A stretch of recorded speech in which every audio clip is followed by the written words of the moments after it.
Hello guys, aku Shane dan hari ini aku akan bagi tahu korang cara betul mix kick dan bass korang. Jom. Okay, first mari kita dengar beat yang aku dah buat ni.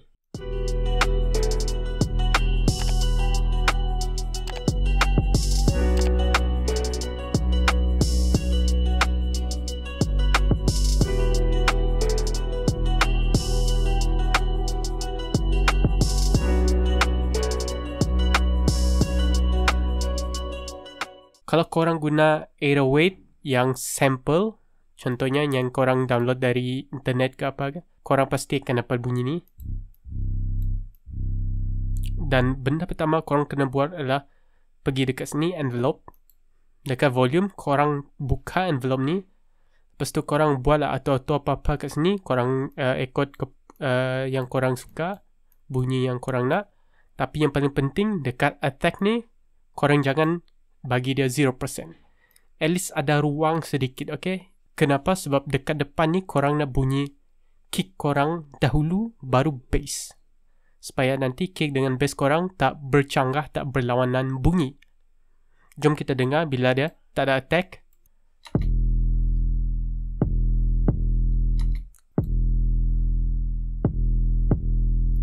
Dia ada beza sedikit. Dia rasa macam kick dahulu, lepas tu baru bass. Dan ini akan membuat kick korang jelas dan tak berlawanan dengan bass korang. Okay. Lepas tu, bila korang dah letak tu, korang hantar bass tu dekat mixer tab korang.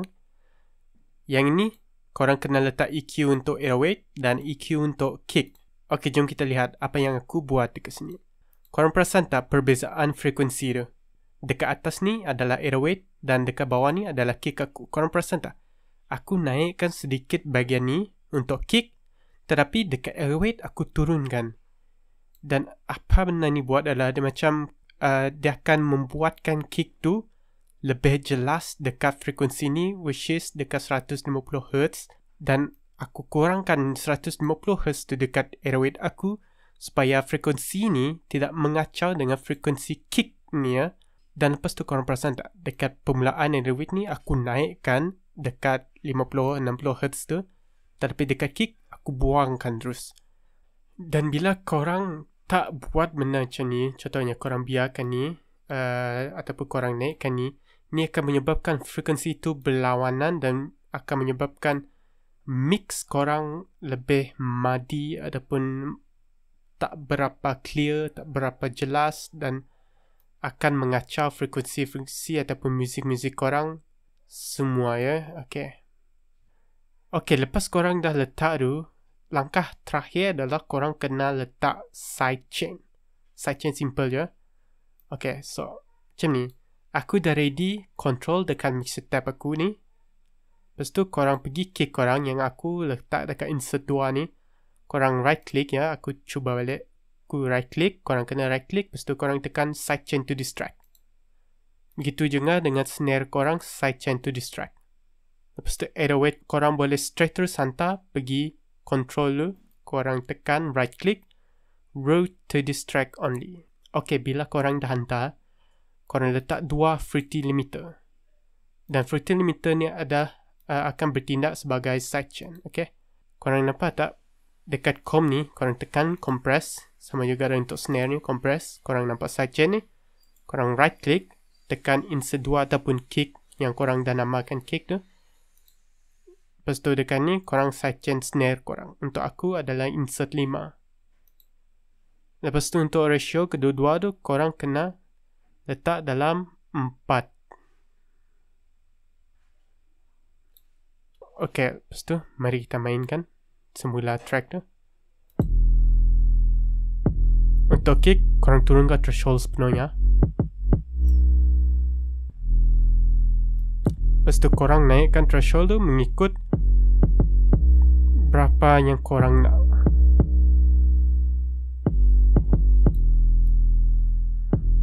Okay, untuk aku yang ni dah memuaskan.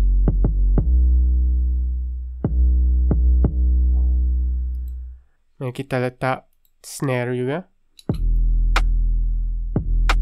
Turunkan threshold 100%. Lepas tu naik sampai korang puas.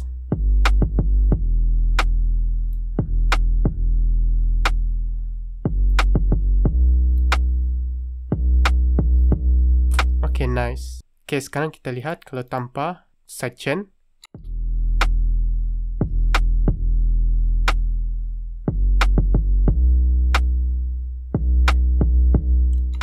Okay, sekarang dengan sidechain.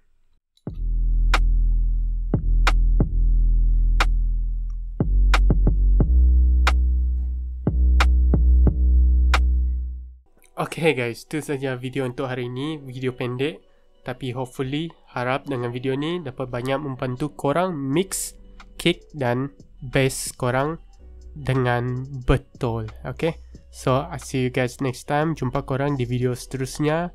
Dan tolong like, share, subscribe, and bye-bye semua.